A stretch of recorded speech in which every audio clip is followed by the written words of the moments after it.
I have a bad feeling about this. I've got a bad feeling about this. I got a bad feeling about this. I got a bad feeling about this. I have a bad feeling about this. I have a bad feeling about this. I've got a bad feeling about it. Hey. Quiet. What? Welcome, friends. It's the Bad Feeling Mailbag episode. We're going to be separating all of this fun and get into all of your questions. They have been pouring in, so we want to dedicate more time to your concerns, your queries, and that's what the show is. It's the Bad Feeling Mailbag episode number 1, and it's a grab bag. We've got a bunch of them here, so Charmer, you could take the first one. Let's just have at it. All right. And I'm happy to kick us off with our first ever Mailbag Monday with a question from Lightsaber Larry, fantastic member of the community. Hyperfoil member. Yes. He's a hyperfoil wampa. Wow. Larry is just always fantastic. So really excited that that's the one we're kicking off. Says, so far we have the Luke, Vader, Boba, and now Mando leaders that have a legendary unit card. Which leader do you think or hope will be next to get one? Bonus question, if you have the time, what would you have that unit do? It's got to be thematic, and it's got to be from Shadows, right? Like, so we're talking... It doesn't have to be, but sure. I mean, they could release legendary, units for previous leaders too. Okay, that's but also popular. I'm trying to think of like possible, what's likely to come out of the Shadows set, which is a lot of bounty hunters and Outer Rim type of stuff. The first thing I was going to think of was I'm waiting for the legendary Emperor to come out, and that's going to be cool.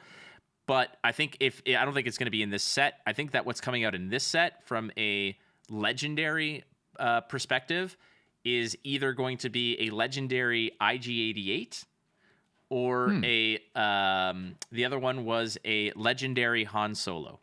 That's what I think might happen. Yeah. Those are good choices. I initially thought about two other people, but now that you've said those make perfect sense. It's actually funny that I didn't think about Han, but I thought about Chewie. So I think that we might get a legendary Chewbacca because Han at least has a rare. Chewie only has the uncommon, right? And a common leader. So I was trying to throw him some love. And then on the other side, I was thinking Thrawn. I feel like Thrawn is also a good contender to have like a legendary unit and still would fit that kind of Shadows, because he is kind of in the background during some of these time periods.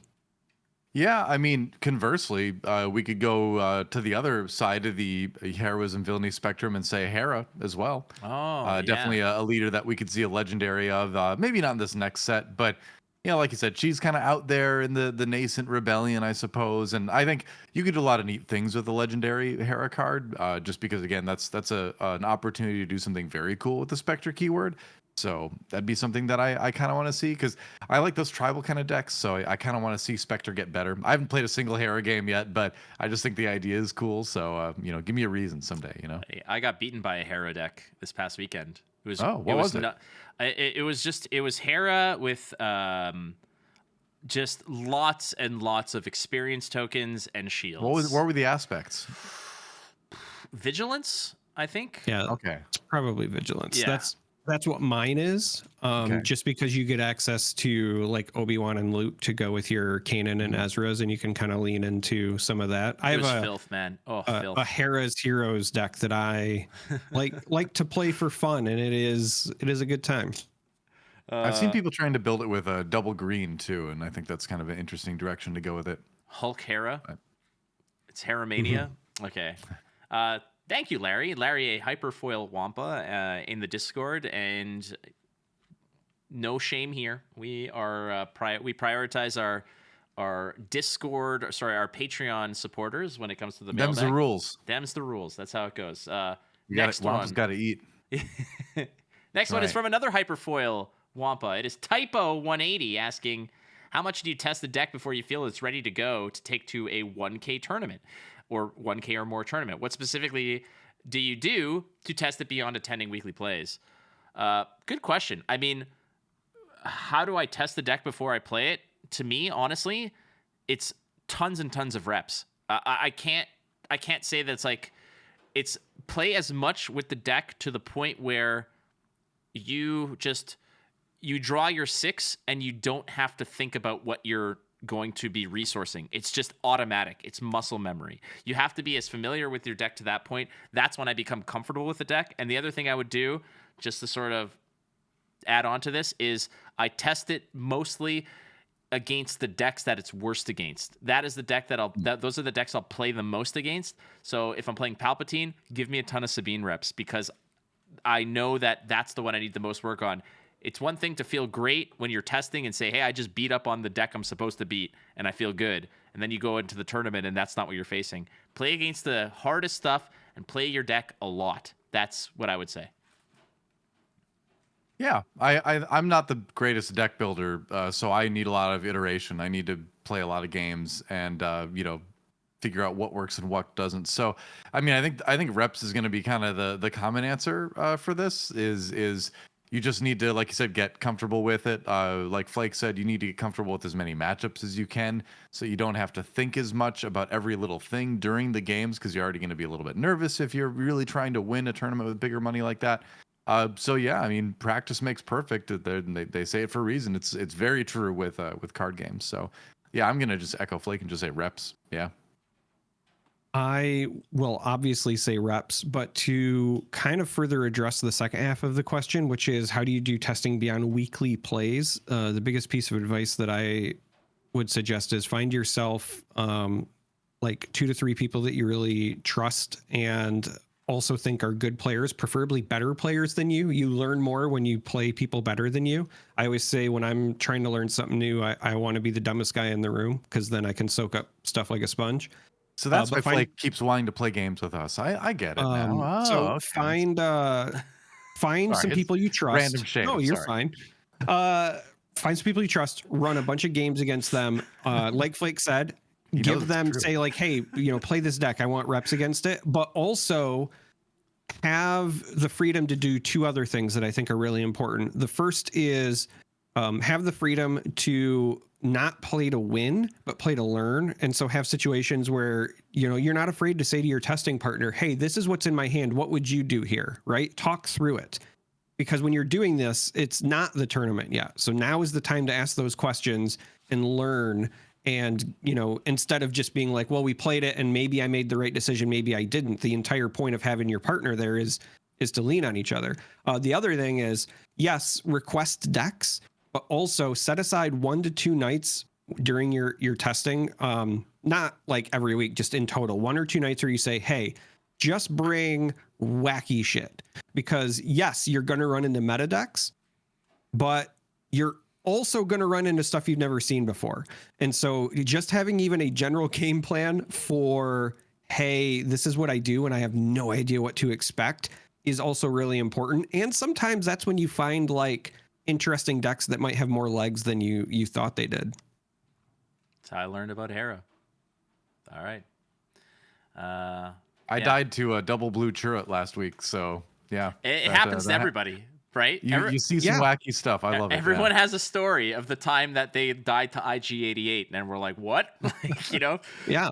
So you got to do it. Yes, absolutely testing it's the meta decks, but give yourself the freedom to have, 1 or 2 times you're like, you know what? Just bring anything that you've been brewing so that I can see, if I'm good into the unknown, right? Or if I'm just going to get blown out by anything, not the meta decks. Because then you'll kind of get a feel for, like, am I just targeting a matchup or am I broadly good with like a couple of weaknesses? All right. You're up. All right. Well, our third question, this one unfortunately will not come in time to help them, but the Grievous asks, I've got a 5K in Central Florida this Sunday. Damn, sorry. This will be this will be airing the day after your tournament. Sorry. This will be my first big TCG event. What should I expect? Well, I will say what you've probably experienced is a really good time because you're going to be in a place surrounded by people that love the same things that you do in terms of card games, and more importantly, being competitive at card games. And hopefully you got to play against a lot of cool players and learn some stuff and have fun. And I think in the future, when you go to more of these inevitably, I think the thing you should expect is to to set expectations. Does that make sense? Where it's like, are you going to try to do as well as you can? Are you going to really try to win? At the end of the day, you have to accept whatever result happens. The thing you need to be prepared for the most is making sure, I would suggest if you really want to be competitive like that, to take notes after every match so that when you leave the tournament later, you can review and kind of see like, okay, well, here's what I learned I can take into the next tournament. So yeah, be ready to review. Very apropos. I would also say that what you will encounter is a gigantic cluster F of people, most likely. If it's a 5K, if there's going to be a lot of people there, make sure that you are well prepared. We had an episode about this, I think, last week about how to best get set up. It's basically the same thing, which is get there early if you're unfamiliar of the area. Make sure that all your stuff is prepared, sleeved, prepped in your bag by the door the night before. You'll sleep better that way, and have extra stuff. But what to expect? This is the tough part. You're going to expect meta stuff, but you're also going to expect what Charmer said, which is some wacky stuff. So the best thing that you can do is just prepare to be surprised and prepare to learn. If your mission should be to improve, not necessarily win. Improving is a victory. Winning is just the extra gravy on top. So I would definitely just echo what we talked about at the previous episode. And fist bumps only, no handshaking. Correct. Trust me. Oh, like that's and wash your hands constantly. Use hand sanitizer. Like I know, like the era of COVID has kind of peaked and gone now, but we're always going to be in the era of flus and colds and all things that are just not very fun to experience after going to events. So I've just made it a policy to only fist bump everywhere I go, whether it's a local, whether it's a big event, and always wash my hands all the time. Like I did a lot anyway before, but now I'm like crazy about it. And I've gotten sick less, so that's great. And please, I know that a lot of people don't care, but it's still common courtesy. If you are going to pick up your opponent's cards, ask them permission first. That's it. Just say, may I read this? That's it. Because some people might have a problem with it or whatever, or they just don't like. The one thing that bugs me the most is when people just reach over and grab my stuff. It's like just taking it, and I'm like, I'm totally okay with you. Just, I always ask. I'm like, may I? Perfect. That's it. Mm-hmm. Comic curse. Charmer, you want the next one? Yeah, I would love the next one because I absolutely love this Discord name. This comes from Incognito Taquito. Just fantastic. Taquitos are great. Taquitos are great. No, I'm hungry for taquitos. I know, so right? Man. So Incognito Taquito says, I'm going for a master set against my better judgment and have gotten very discouraged this last week or so as prices have jumped considerably. I've got a respectable amount of it done thanks to trades at locals, but many big cards are still missing like Hyperfoil, Vader, and Boba. I've never done anything like this before, so I'll ask you guys, if a reprint of set 1 comes, good news, it is coming. They actually released a video about that, I believe yesterday. Jim released it, but we'll revisit that. If a reprint of set 1 comes, how much do you think prices will go back down, if at all? The same question for if they reprint specific cards in a new form like white borders. I know those are both hypothetical. I just want to hold out hope I can still pull this off. P.S. I've listened to all the episodes so far in the last month and a half. Thank you for giving me something to listen to at work. You rock. Big ups to you, Incognito Taquito. We've talked a little bit about this kind of stuff. We talked about it before cards even came out, about like prices and such like that.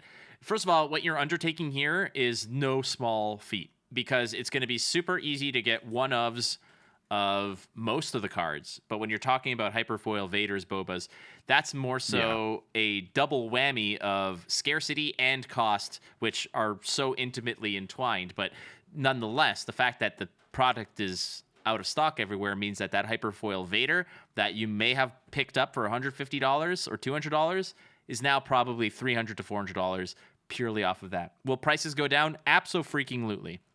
Not purely from the reprint value of just new sets coming out or reprinting cards in future sets that might have them come back, but ultimately, anytime that there's more product out there, the prices will fall. It is going to happen. Now, what I do want to caution you about is that a Hyperfoil Vader may have been around $150, let's say. I'm just making that up. If today they're at $200 or $250 because of the scarcity, reprinting the card will only bring it back to where it was, or no, maybe not even there. Maybe not even there. Maybe not. Yeah. There's a phenomenon called Yeah. price memory that kicks in, unfortunately. Yeah, the same reason why, for example, here in Canada, where they announced a carbon tax that's only supposed to make the price of per liter of gas go up 3 cents, but the gas station hikes it up 10 and then blames the tax. They'll look like heroes when they, lower the price by 5 cents, when in reality they're still overpricing it by, a couple pennies or whatever. That's just what to say here is that prices will come down. They just might not come down to the point where you think they should. That's the issue. Coveted cards, chase cards will always maintain a certain degree of value. And as hot off the presses as this game is, I think that those cards, like you mentioned, the Bobas and the Vaders, those are the chase cards. Those are the needle movers in this game. They're wanted. So I Godspeed to you, because this master set collection thing, it is one hell of an undertaking. I think. Yeah. Go ahead. I was just going to say, I also want to caution that when the reprint does happen later this year, because again, they did announce that they are going to reprint set 1, don't expect the prices to necessarily come down right away either. Because one of the things that might happen between now and then, because the game, it turns out, is really fun and a lot of people are enjoying it. And even now I still get more and more people asking me about it. We might have more interest. So yes, more product will enter the market, but it still is going to depend on where the remaining demand is. And if we pick up enough new players by then, right at that release point, it might not come down because you're going to have all those new players trying to get that product too. I do agree with Flake. It will come down eventually. That's kind of like an inevitability, but it might not be right away either. Hopefully the game is still growing at that point. Yeah, I think part of it too, you say you've gotten very discouraged. Without sounding harsh, to me that sounds like you might have had unreasonable expectations about how quickly you were going to be able to do this. Whenever you try to put a master set together of any card game, of any expansion, it's you really have to embrace the hunt, and you have to embrace the patience that goes along with that. If you got it all right away and you were able to just buy it all, that wouldn't be very fun, would it? You would just have it, and then you're like, okay, I've got it. I guess that's it, If you're gonna go after something like that, you have to accept that it's going to be hard, and that's the point, right? Is the hunt for these rare cards is fun. Trying to wheel and deal and trade for them if they're on the expensive side instead of just buying them is great too. So I would say, try to, remember why you were excited about doing this in the first place, right? Is that it's a journey you're going on to create this collection. If you get it all instantly, then there's no journey, then there's really no, fun with it, right? So yeah, I would say don't get discouraged. Just remember why you're doing it, and enjoy the hunt. Go to different locals, at different stores, meet new people, try to find the people that have these things. And best of luck for you. It is fun to go after these things. I've had in coin collecting, which is something I do, I've had like hunts for various sets of things that took years, and when you finally complete it after years, like that feels great. If I would have completed it in the first month, that would have been really boring. So yeah, enjoy the hunt is what I'll add to that. That's a great point, because like when I was collecting comic books, my the one master set quote unquote that I was hunting was Amazing Spider-Man, the one that came out in 1963. Wow. To me, that master set is Amazing Spider-Man 1 through 700 when Peter Parker dies. Of those 700 issues... Wait, he dies? Like 100 times he dies. Oh my gosh. I ended it at 700 because that's... Anyways, all this to say was that of those 700 issues, I own about 620 of them. Of those 620, 550 of them were so easy to get. Like, not a problem. The other 70 or so that I collected, those were some bin diving hunts at conventions that were so satisfying, because it wasn't just about finding the issue, it was finding it in an acceptable condition as a first print at a reasonable price. So there were times where I'm like, well, I could pay $1,000 for this, but I know the value of it is $400, but I want it for $350. So that was part of it. So big ups to that. I would say to you, Incognito Taquito, enjoy the process, baby, because it shouldn't take a month. It should take a significant time. Next up is from Gorilla Guile asking, what game supplies do you guys use for Star Wars Unlimited? Art sleeves or solid color? Playmat with zones or just art? Dice or tokens? Very simple. I use the sleeves, the official Star Wars Unlimited sleeves. We were lucky enough to get some from the Minneapolis event. So it just has like the logo and a blue or red lightsaber on it. My playmat is currently just my Bravo playmat from Flesh and Blood. I sometimes use others. I am waiting for the 50th episode anniversary super special spectacular that's coming around the bend. We won't tell you much more about that. But beyond that, that's it. And then I use the little tokens that come with my Gamegenic. Yeah, I'm kind of similar. I use the stuff that we were given at the community celebration mostly, but I've built enough decks now that I need more sleeves, and so I've used a bunch of blank stuff. And then when I was moving, I wanted to build a Sabine deck finally, and the only sleeves I had at my place were Icelander sleeves from Flesh and Blood. Yeah. So my cunning Sabine is an Icelander sleeves for some reason, which throws people off a little bit at events, but it's fun. I'll have to change that for official events later, I guess. But it seems fitting though. It definitely seems fitting for cunning Sabine. I guess. Yeah, but annoying, I suppose, is the trait they share. But I use the community celebration playmat that they gave us, which is it binds all things playmat, which is super cool. For deck storage, I use the Gamegenic stuff, which I like for the most part. I feel like the hard sleeves for the leaders that they have in those have a tendency to slide open and close too easy. So I'd like a little bit of adjustment on the quality of those in particular. But I like the deck box overall. I like the little I like the magnetic fit. I like the little notch that lets you pull your deck out of the box super easy. I like the little tray for tokens and things. Just that hard case. I have a little bit of a hard card case. I have that little bit of an issue with. But that's pretty much what I use. I am in a similar boat just because we got a bunch of very wonderful items when we attended that event in Minnesota. So I use the Binds All Things playmat currently. I'm also looking forward to an Ice Cave Radio mat around episode 50 or so. My son uses the TIE Fighter mat because he wanted a cool Star Wars mat like his dad. Cool. So we got him that one. And we store them in the Gamegenic tubes. And as far as like sleeves, I use either the Dragon Shield Dual Matte solid color ones. So I believe I have some in here somewhere, maybe, perhaps, just to show it off. Nope, these are my limited sleeves. For limited, I use these with a raccoon on it that say complete trash because I am complete trash. And it also makes my son giggle quite a bit. Otherwise, I use the dual matte sleeves that are solid or the Gamegenic art sleeves. The Gamegenic art sleeves surprised me. I had not used their sleeves before until that community event, and they are very smooth with their shuffle. Use the deck pods because we were given one. Now, I will fully admit, when these were revealed, I was like, these look really, really cool.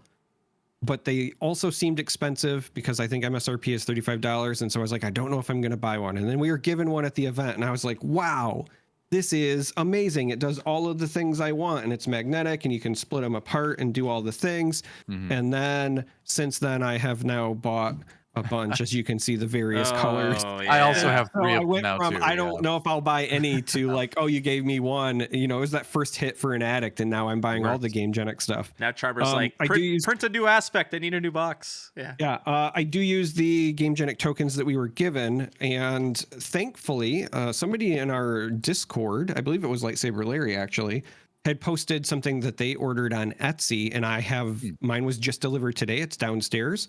But it is a 3D printed thing that will sort the tokens for you, and then it like magnetically connects, and it fits perfectly into the deck pod drawers. And it has a spot for 2 dice as well. Perfect. So if you want to see pictures of it, Again, somebody posted it in the Ice Cave Discord. Go check it out. Yeah, I can send you the link, and I'm very excited for that. And so now that I've got that, I only have the one set of tokens, and now I'm like, well, these things are pretty cool, so I'm gonna have to get some more Gamegenic tokens. So I have one set for each deck box now as well. So yeah, I'm just like all in at this point for all of the Gamegenic stuff. It's really good quality. I'm continually impressed with all of their stuff. They do not sponsor us, but maybe one day. One day. You never I'm know. down for that. Yeah. All right, last one for our inaugural mailbag episode. Doa, you want to fire away on this one? Yeah, this is from Davy Jones in the Discord. What kind of space leader units would you like to see in the game? Don't think we'll get any. I don't know. That's a good question. I wonder. Do you think he means like leaders that are also ships, kind of, or like a leader in a ship or something like that? I could be both. Because that would be. Yeah, I mean, I could, like Han Solo in the Millennium Falcon or something, and then when it flips, it'll go to the space arena instead of the ground arena. I like that idea. I think it's kind of neat. Yeah, I think that'd be awesome. I've always been a space guy in Star Wars. I like the ships. I like the space battles. It's probably my favorite thing about Star Wars. So yeah, anything that gets me into space more in the game, I'll be all for. So what units in particular would I like to see as far as like, and we're gonna go with the idea of like this is a character in a ship because that's like the way I can see it happening with the game being the way it is right now. And I guess you would, I guess I would like to, well, Han Solo and Falcon would be cool. I mean, you could do like Boba in Fett's Fire Spray, or just formerly known as Slave One, I guess. But anyway, and then what we got, I want to see like I'm not a big fan of the Piet card in set 1, but I would like the idea of like Piet in a Star Destroyer, right? Because that's kind of like his thing in Star Wars lore, right? So that would be neat. I don't know when he'd flip on 8 or 9 or something. Yeah, but well, I mean, yeah, Palpatine already does. So I think it's a cool idea. Yeah. I think it'd be neat to have like space leaders in ships. That'd be cool. Yeah, if I have to pick somebody who's like a space leader, I actually think it would be really neat if it's not somebody in a ship. It's a space leader, and the leader is Hondo Onaka. And when you deploy him, he steals control of an opposing space unit because he's just always taking people's stuff. And like that's his leader gimmick. Like you deploy him and he deploys maybe like as a ship upgrade that also he's like a traitorous for ships and maybe he gives them a bonus or something. Oh, I think that would be fun. But I also would like to throw this out here. What about a leader that enables a tribal deck of Purrgil and it's just like some named Purrgil space whale? A leader space whale or something? Yeah. I thought you were gonna say Porg. You could do, I guess you could do a leader that's ability was just ship related. And it would, then you could do like a wedge leader or something where it's like, sure, he still deploys on the ground, but he has something, he buffs ships, right? So then it'd be like, all right, how am I going to have a ship focused deck that also kind of protects him on the ground and all that? That'd be kind of interesting. So I guess you could go that way too, now that I think about it. I think that you don't necessarily need to have like a person like associated to flying it. I understand the logistics of it. Like you can't just have a ship floating in space. But to me, the way I see it is like the first one that I want to see is I want to see Tantive 4 as a ship leader that basically like gives a bonus to rebels or something like that. It's just, it's just an ambient effect. It's a tribal effect or whatever. I think that's one I would like to see. Home 1 on the bigger end of the spectrum, as well as maybe something like the Death Star. Maybe the Death Star is something along the lines of maybe that's the OTK. Maybe that's the alternate win condition where it's like if you have 16 resources, flip the Death Star and when this attacks, defeat your opponent's base. Like maybe that's kind of the ships be leaders is the question here. I think they can. I mean, I don't see any reason why not. All the other leaders right now, they just deploy like they're a leader unit, but then they have ground. So in my mind, there's no reason you can't have a leader unit that's a space unit. I going further thinking about this idea of like excuse me, Hondo Onaka. A Honda. Maybe he's driving a a Honda Honda. Civic. Yeah. Well, he seems like the kind of guy who would drive the space version of a Honda Civic. Civic. Now we're Sorry, talking about all kinds of stuff, and he's a bounty hunty as well. There's all kinds of callbacks. Listen, my brain is going faster than my mouth because I'm very excited at this prospect. If we explore the space where your leader doesn't have to deploy as a unit but can be an upgrade, I also really like the idea of the astromechs getting leader cards. So like your R2D2, your chopper, because they traditionally, deploy with the ship to aid the ship. And so I do think that would be a really cool space to, see what you could design, right? I want to have an R2D2 leader that attaches to an X-wing. I like what I mean? As an upgrade. Like it could do one or the other. It could go to ground or it could attach to a starfighter. Who knows? There you go, Davy Jones. I think we're gonna get them. I do. I think it's happening. I don't know to what capacity. I don't get paid to figure that stuff out, so we'll see. There you have it. Not yet. Ooh, maybe. I would love that. All right, friends. That does it for the mailbag. Again, extended edition every Monday is what we're aiming for. So please flood us with questions. If you're a Patreon subscriber, you get front of the line access to all our hyperfoil and hyperspace and foil you get wampas. a Disney Genie Plus Fast Pass. Yeah. To the front of the mailbag. Where everyone else is waiting in line. Yeah. No, but seriously, go check us out at patreon.com/icecaveradio. There's 4 different tiers. So find one that suits you and reap the benefits, friends. There you have it. Not bad. I think we'll do another one next week. Fun. Sound good? All right. Send us your questions, icecaveradio@gmail.com, on Discord as well. Check out our Discord, link in the notes here.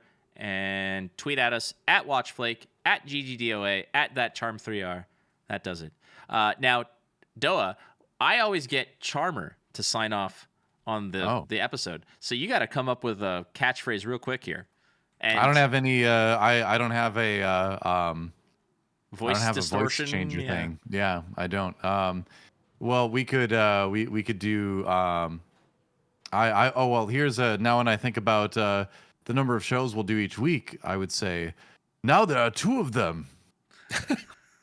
There you go. That's it. That's all I got. Bye. Bye, everyone. Thanks for listening. Everything's perfectly all right now. We're fine. We're all fine here now. Thank you. How are you?